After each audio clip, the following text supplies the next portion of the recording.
ரசூல்லா சொன்னாங்க, உன் கணவர் விஷயத்துல கவனமா நடந்துக்கோ. ஹுவ ஜன்னத்துக்கி வ நாருக்கி, ஏனென்றால் அவர்தான் உன்னுடைய சொர்க்கமாகவும் அவர்தான் உனக்கு நரகமாகவும் இருப்பார். எவ்வளவு முக்கியமான செய்தின்னு பாருங்க.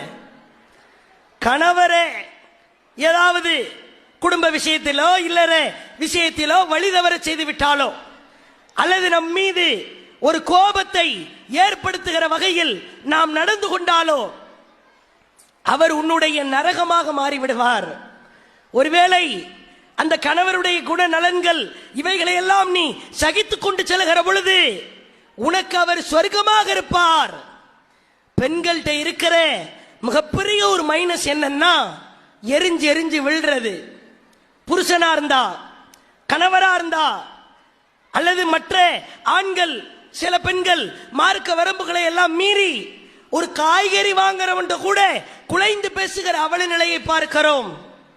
கணவன்கிட்ட குலைஞ்சு பேசணும், கணவன்கிட்ட அன்பா பேசணும், கணவன்கிட்ட ரசிக்கிற வகையில பேசணும்.